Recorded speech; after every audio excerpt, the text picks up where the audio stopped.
요셉은 하나님께서 함께 하심으로 형통했다 하는 것이 지난 시간에 우리가 살폈던 내용입니다. 그런데 요셉이 왜 형통했다 그러는가 하면 하나님이 늘 그를 따라다니고 있기 때문입니다. 비록 애굽으로 팔려가서 보디발의 종노릇을 하는 신세였지만 하나님께서 그와 함께 하신다고 하는 것이 그에게는 행복이요 힘이었습니다.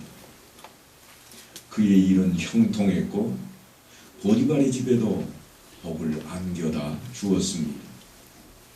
그만하면 순조롭다 그렇게 생각을 했는데 갑자기 문제가 생깁니다. 다름 아닌 여자의 유혹입니다. 사람들에게는 늘 세 가지의 유혹이 있는데 그것은 돈과 그리고 이성과 권세에 대한 것입니다. 잘못되면 큰 실패를 몰고 오는 것이 바로 이 유혹들입니다. 그런데 요셉이 형통할 때 이성의 유혹이 복병처럼 다가왔습니다. 그것은 보디발의 아내의 유혹이었습니다. 누구나 형통함만 있지는 않습니다. 항상 우리의 삶은 잘 되는 것이 있는가 하면 반면에 안 되는 것도 어울려서 다가옵니다. 성경에 보니까 그 후에 그의 주인의 아내가 요셉에게 눈짓하다가 동침하기를 청하니 그랬습니다. 좀 잘 풀린다, 편해진다 싶으면 다가오는 것이 바로 세상의 유혹입니다. 이 원리는 지금이나 요셉의 때나 마찬가지입니다. 보디발의 아내가 함께 즐기고 함께 죄를 짓자고 유혹을 하고 있습니다. 이 유혹은 참으로 집요했습니다. 눈짓하다가 라는 이 말이 성경에 이외에도 한 3군데 정도 더 등장을 하는데요. 그런데 이 구절이 사용되는 곳곳마다 악을 도모하기 위한 신호로 사용이 되고 있습니다.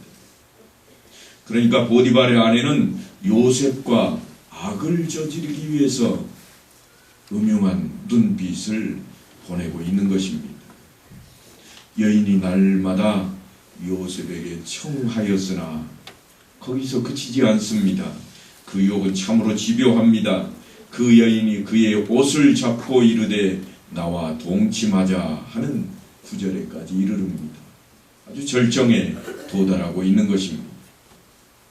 그 방법을 더욱 악랄하게 해가고 있는 장면입니다.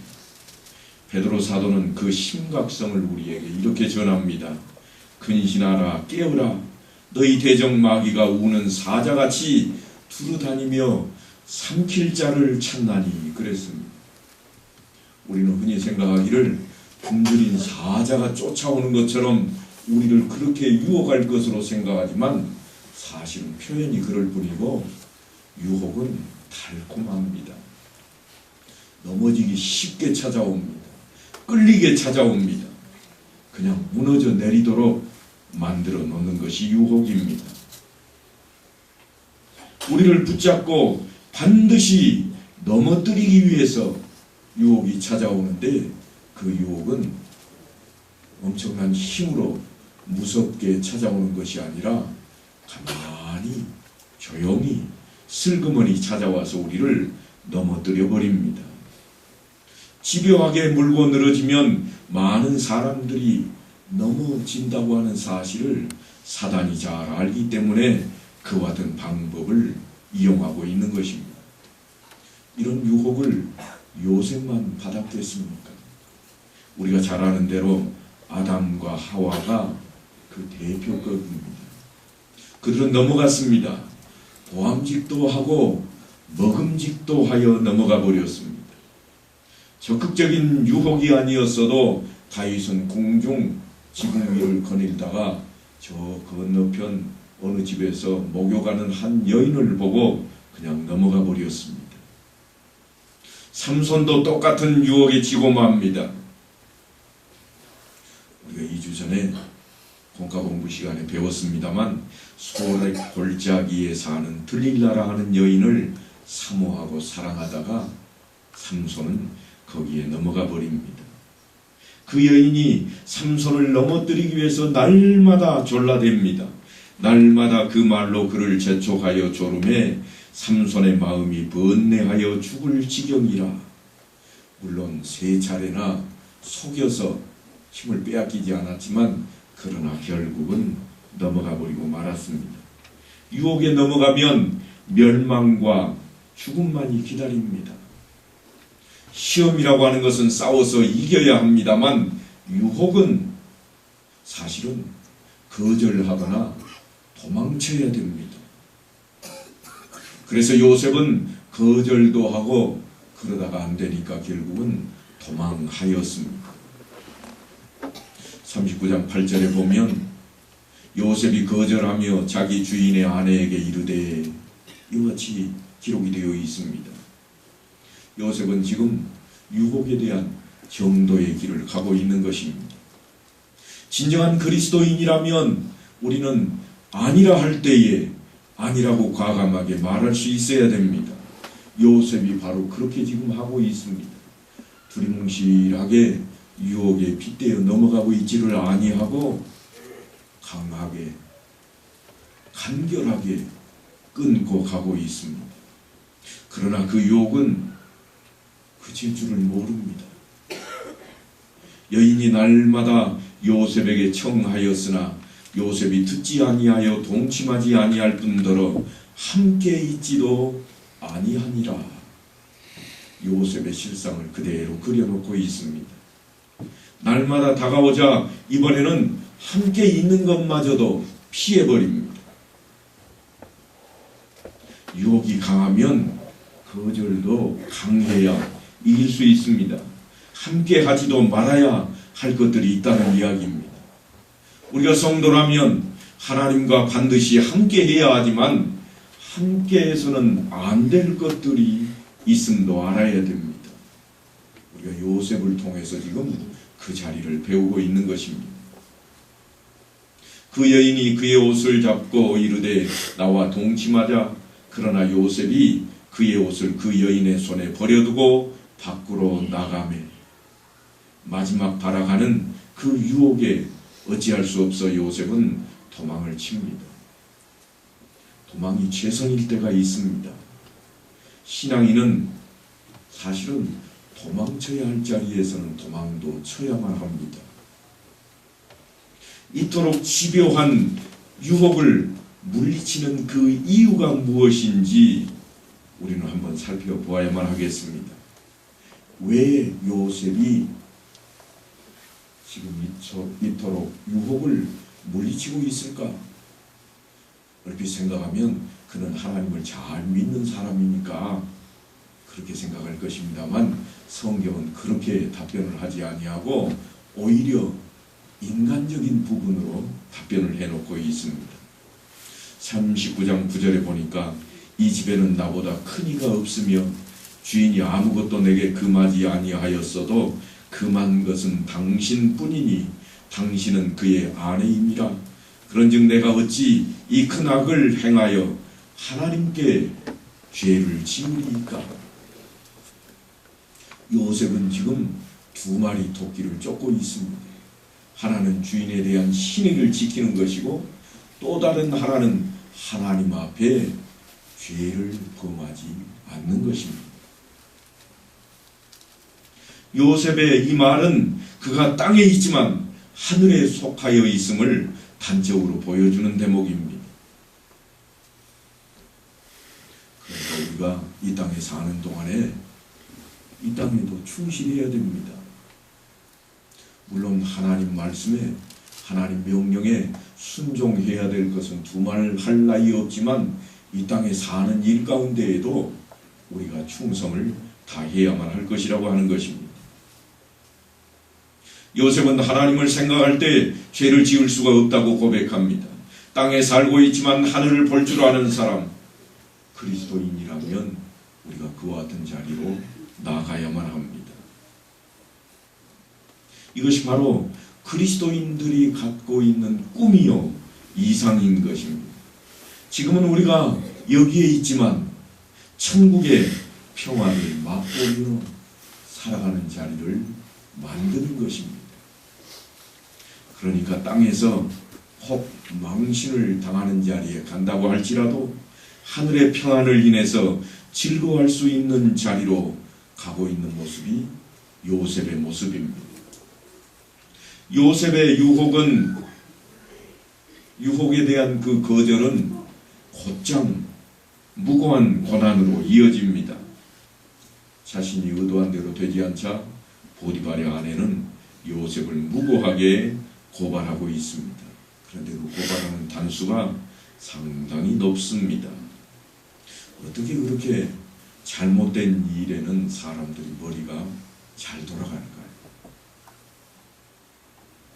집사람들을 불러서 그들에게 이르되 보라 주인이 히브리 사람을 우리에게 데려다가 우리를 희롱하게 하는도다. 그가 나와 동침하고자 내게로 들어오므로 내가 크게 소리 질렀더니 그가 나의 소리 질러 부름을 듣고 그의 옷을 내게 버려두고 도망하여 나갔느니라. 먼저 자기의 동조자들을 찾아 놓습니다. 그래서 집안 사람들이 다 자기를 먼저 믿게 만듭니다. 사실은 요셉을 부를 때만 해도 집안에 한 사람도 없이 다 밖으로 내몰고 요셉을 만났지만 이제 그 일이 제대로 펼쳐지지 않자 집안 사람들을 끌어들이고 그들에게 말도 안 되는 소리로 자신을 정당화시키고 있습니다. 그렇게 해서 여러 사람 앞에 공증을 한 후에 다시 남편이 들어오자 똑같은 무고를 합니다. 당신이 우리에게 데려온 히브리 종이 나를 희롱하려고 내게로 들어왔으므로 내가 소리질러 불렀더니 그가 그의 옷을 내게 버려두고 밖으로 도망하여 나갔나이다.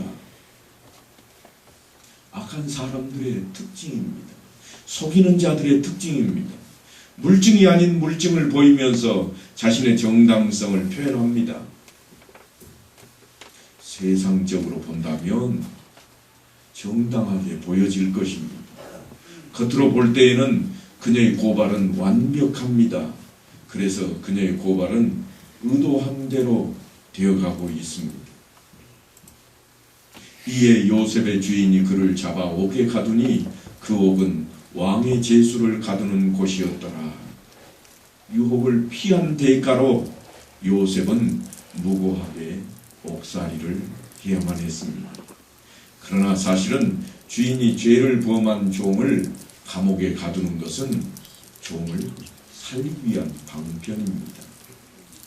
전에도 말씀을 드렸습니다만 종은 주인이 마음에 들지 않으면 팔아버리거나 혹은 죽여버립니다. 그런데 지금 보디발은 요셉을 감옥에다 가두고 있습니다.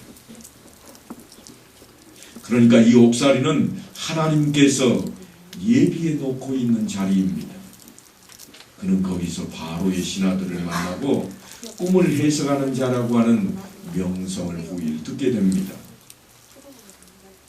그러므로 합력하여 선을 이루시는 주님의 사랑을 결코 우리가 잊어서는 안 될 것입니다. 성경은 이렇게 기록을 하고 있습니다. 요셉이 옥에 갇혔으나 여호와께서 요셉과 함께 하시고, 참으로 중요한 말씀입니다. 여호와께서 요셉과 함께 하심이라. 여러분, 여호와께서 함께 하시는 게 뭐라고 그랬죠? 형통이라. 그게 형통이라고 그랬습니다. 오늘 내가 생각한 대로, 내가 계획한 대로 잘 되는 게 형통이 아니라 나와 하나님이 함께 하시는 게 형통이라. 성경에서 말하는 형통은 바로 그것을 이야기합니다. 요셉의 환경은 자꾸 열악한 쪽으로 바뀌어 가는데도 하나님은 그를 떠나지 않고 계십니다. 그러니 감옥이 요셉에게는 오히려 천국과도 같을 것입니다. 어디 있는가 하는 것이 중요한 것이 아니라 누구와 함께 하느냐 하는 것이 대단히 중요합니다. 함께 하면 안 될 유혹과 혹시 함께 자리하고 있지는 않습니까? 혹 힘들어도 하나님과 또 함께 하시기를 소망합니다. 보디발의 아내의 무고로 인해서 억울하게 옥살이를 하게 된 요셉이 감옥에서 바로의 두 신하들을 만납니다. 그런데 요셉이 감옥에서 해야 할 일이 무엇인가? 성경은 참 묘하게 꾸며놓았습니다. 지금 감옥에 누가 들어오고 있는가 하면 왕의 술 맡은 관원장과 떡 맡은 관원장이 들어옵니다. 요즘 우리식으로 말하면 주방장 중에 우두머리들입니다. 그들이 지금 감옥행을 하고 있습니다. 왜 하필이면 그들이 감옥에 들어왔을까? 그런데 감옥에 들어온 그들이 꿈을 꿉니다. 오늘 본문에 보니까 꿈을 꾼 그들이 근심에 차 있습니다. 왜냐하면 해석해 줄 사람이 없다. 성경이 그랬습니다. 하지만 곧 이어서 해석해 줄 자가 나타납니다. 누구든가요? 요셉이었습니다. 그 꿈을 요셉이 해석해 줌으로써 나중에 바로가 꿈을 꾸었을 때, 왕이 꿈을 꾸었을 때 왕 앞에 요셉이 불려나가게 되는 계기가 오늘 성경에 기록되어 있는 것입니다. 어느 것 하나도 그냥 지나가는 법은 없습니다. 하나님의 택한 백성은 어디에 있는가 하는 것이 문제가 아니라 지금 누구와 함께 하느냐, 하나님과 함께하고 있느냐 하는 것이 문제입니다. 요셉은 비록 몸은 옥살이를 하고 있지만 하나님께서 그와 함께함으로 옥중에서도 하나님의 보호하심과 인도하심을 받으며 주의 일을 감당하고 있는 것입니다. 어떤 관계든지 우리에게 되신 관계든 대인 관계든 대물 관계든 모두가 다 만남으로부터 출발을 합니다. 이 만남이 준비된 만남인지 아니면 그렇지 않은지에 따라서 그 다음의 결과가 전혀 다르게 나타나는 것입니다. 하나님께서는 애굽의 관원장으로 일하는 사람 둘을 요셉에게 지금 소개시켜서 만나게 하고 있습니다. 이 두 관원장과 요셉이 비록 보디발의 집 감옥에서 만났지만 그 배후에는 하나님의 섭리가 숨어 있습니다. 40장 3절에 보면 그들을 친위 대장의 집 안에 있는 옥에 가두니 곧 요셉이 갇힌 곳이라 그랬습니다. 친위 대장의 집 안에 사실은 왕의 감옥이 있다고 하는 것입니다. 이쯤 되면 우리들이 조금 궁금해야 할 일들이 몇 가지 있습니다. 그게 뭔가 하면 왜 하필 두 관원장은 그때 죄를 저질렀을까? 하필 왜 두 명일까? 왜 요셉은 하필 그때 팔려와서 보디발의 집에서 총무로 일을 잘하다가 감옥에 들어오게 되었을까? 하필은 왜 이때인가 하는 말입니다. 보디발의 직업이 친위 대장이 되어가지고 왜 관사가 거기 있었던가? 그 집안에 어떻게 나라의 감옥이 있을 만큼 그런 자리가 있었던가 하는 이러한 것들입니다. 이만큼만 생각해도 사실은 결코 요셉이 두 관원장을 만난 것이 우연이 아니라고 하는 것을 우리가 깨달을 수가 있습니다. 이 배후에는 하나님의 간섭하심이 있기 때문입니다. 하나님의 손길이 있습니다. 그 어느 것 하나도 하나님의 간섭하심이 없는 게 없습니다. 만남이 모든 역사를 바꾸어 놓습니다. 사도 바울은 다메섹 도상에서 예수님을 만났습니다. 삭개오는 뽕나무에 기어 올라가서까지라도 예수님을 만나고야 말았습니다. 바울이 브리스가와 아굴라를 만났습니다. 바울과 실라가 만나서 복음을 전하러 떠나기도 합니다. 이와 같은 많은 일들이 수없이 좋은 만남들이 기독교 역사를 일구어 놓았습니다. 오늘 여러분과 저의 만남도 동일한 차원에서의 만남입니다. 요셉이 두 간원장을 만난 사건도 그냥 있는 것이 결코 아닙니다. 하나님께서는 이미 요셉을 바로의 곁으로, 왕의 곁으로 다가가게 하기 위해서 섭리하고 계시는 것입니다. 그러나 그 만남이 별로 신통치 않게, 달갑지 않게, 유쾌하지 않게 시작이 되고 있습니다. 40장 4절에 보면 친위 대장이 요셉에게 그들을 수종들게 하며 요셉이 그들을 섬겼더라. 그들이 갇힌 지 여러 날이라. 감옥에 갇힌 것만 해도 억울한데 감옥에 가서까지도 종노릇을 하고 있습니다. 두 간원장을 시중 드는 일이 옥중에서 그들을 만남으로 요셉에게 시작된 첫 번째 일입니다.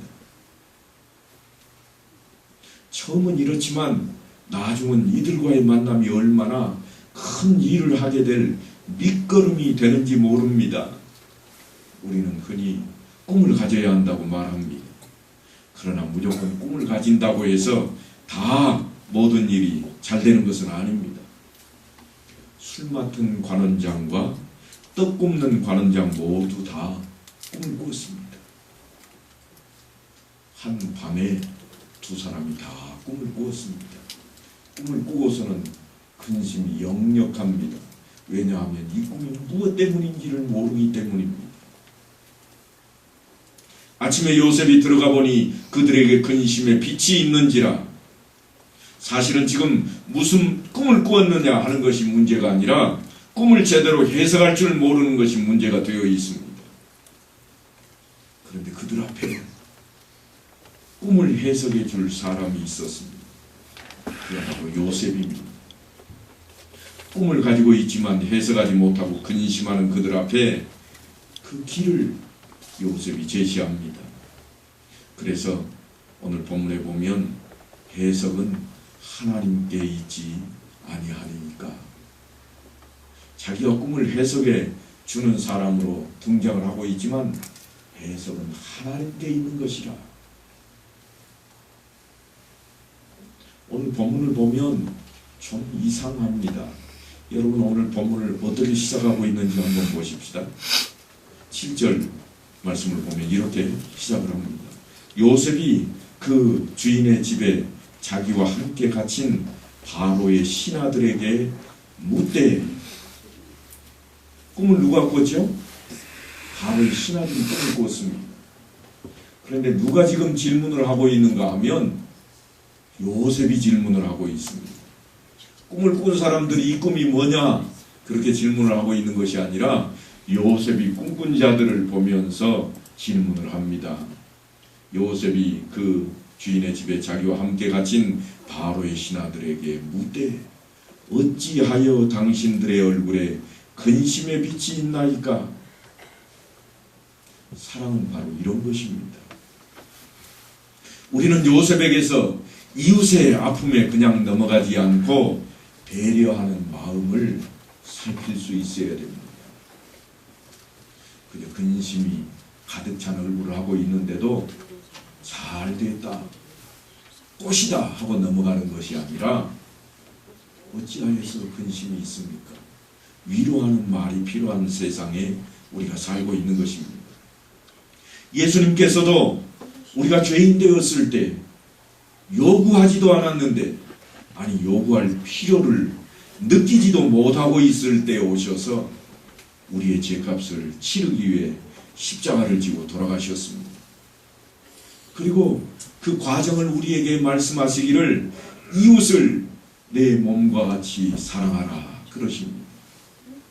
계명의 참 뜻이 바로 이것입니다. 근심과 두려움에 사로잡혀 있는 두 관원장을 진정한 이웃으로 섬기고 있는 요셉의 모습입니다.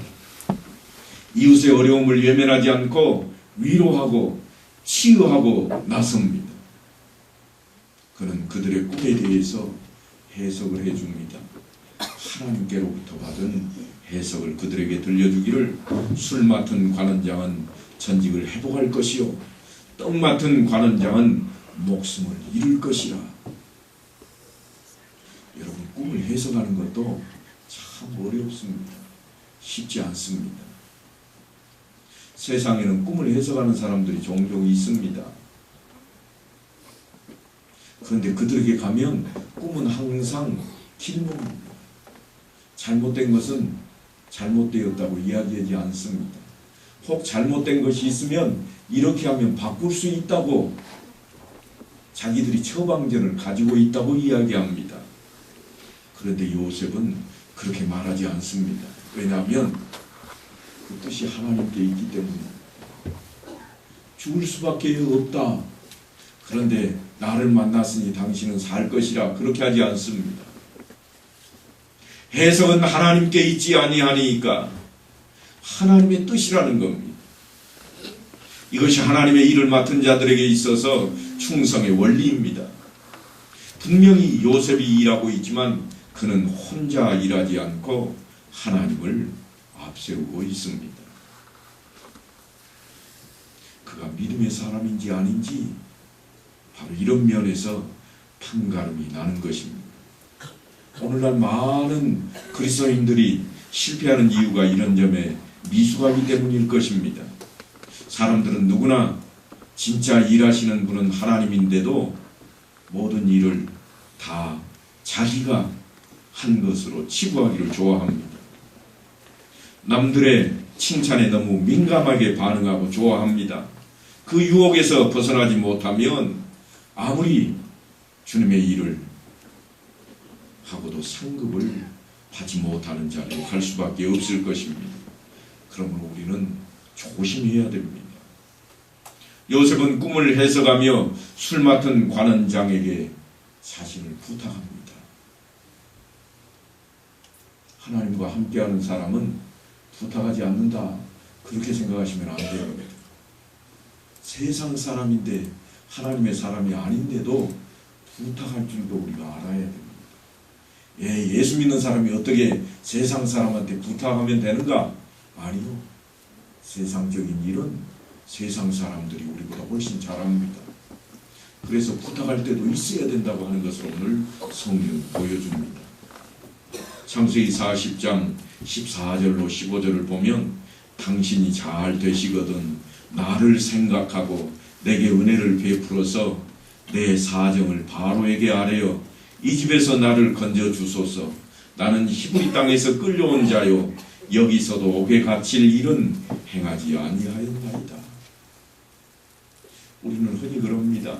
하나님께 기도했으니까 나는 아무것도 안 해도 된다.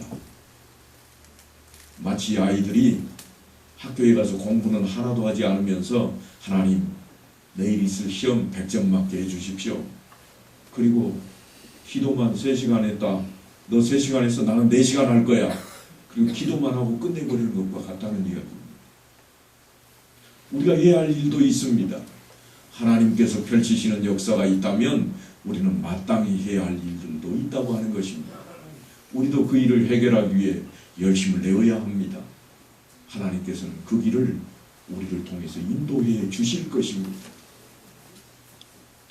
사람을 만나게도 하시고 때로는 그 일을 순적하게 아니 더 고통스럽게 끌고 가실지도 모릅니다. 그러나 하나님의 뜻대로 이끌어 주실 것입니다. 요셉은 지금 자신의 상황이 좋아서 이웃을 돕고 있는 것이 아닙니다. 자기가 훨씬 좋은 자리라서 지금 그들의 꿈을 해석해 주고 있는 것이 아닙니다. 자신은 무고하게 옥살이를 하고 있지만 옥중에서도 최선을 다해서 이웃을 돕고 있습니다. 내 코가 석자인데 무슨 소리야? 이런 말을 하지 않고 있습니다. 우리가 흔히 쓰는 말입니다. 지 앞가림도 못하는 게 누구를 돕겠다고? 그런데 예수 믿는 사람은 그래도 도와야 된다는 겁니다. 그래도 이웃을 사랑해야 된다는 겁니다.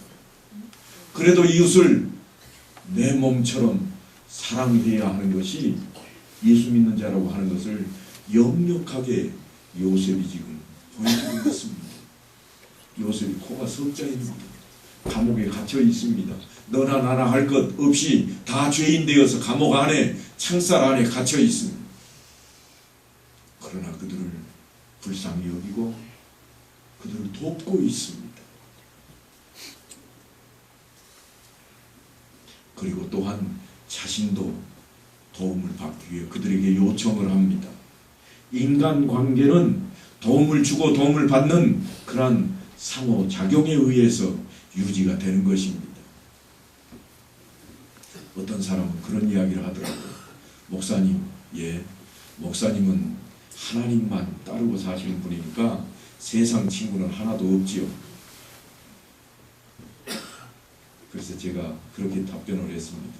저 세상 친구 많은데.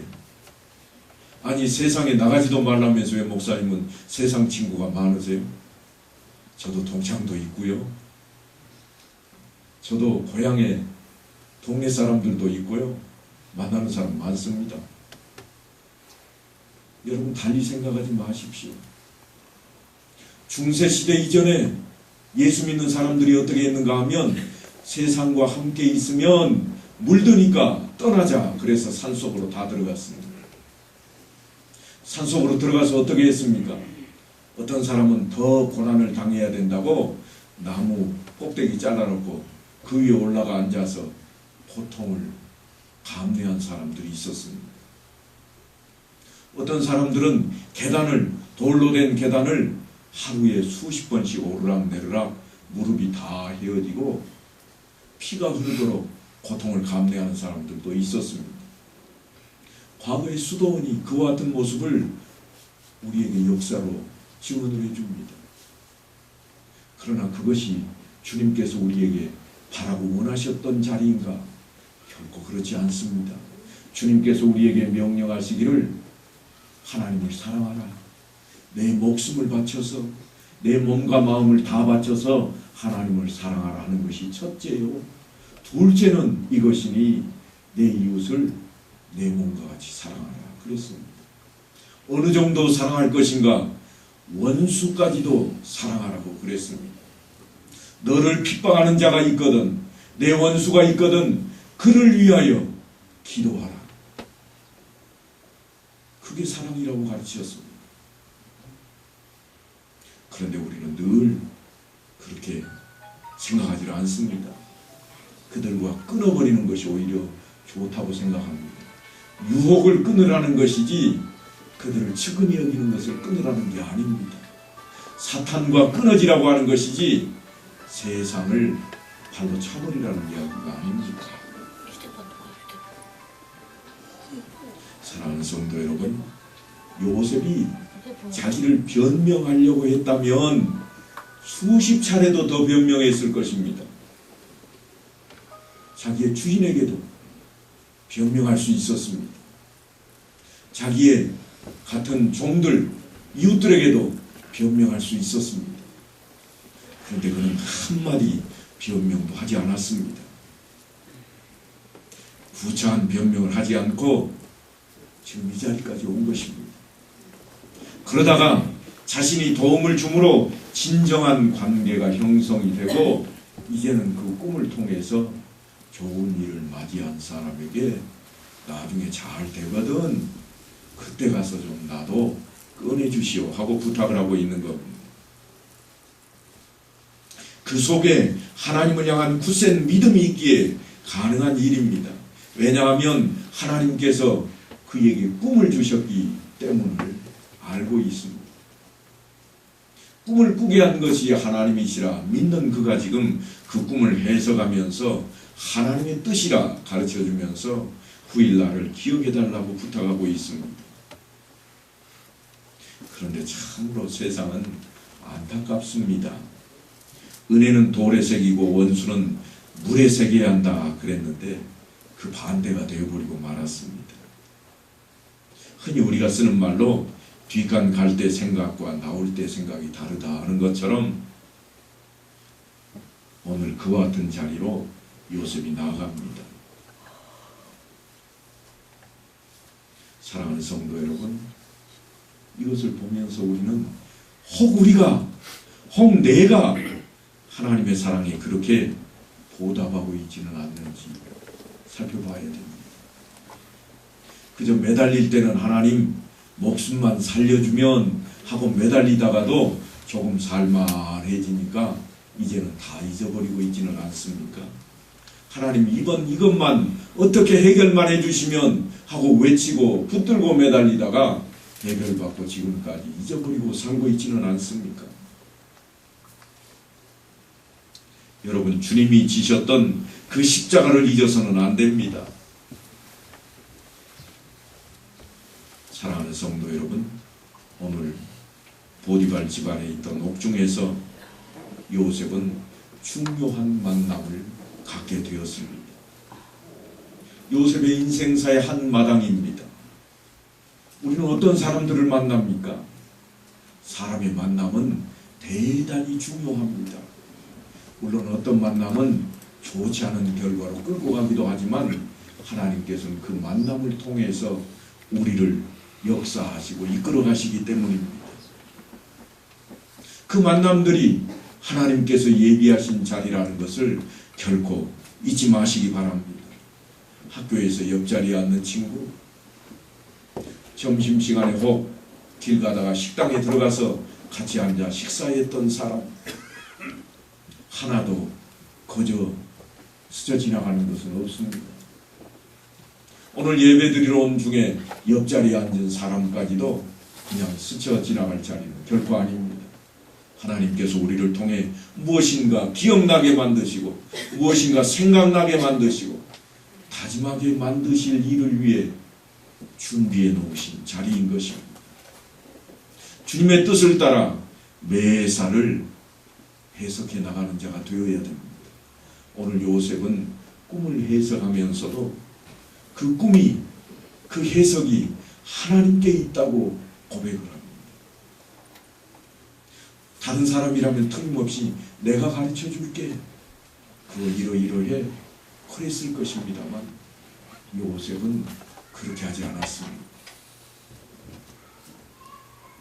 뿐만 아니라 요셉은 이웃에게 사랑을 베풀고 있습니다.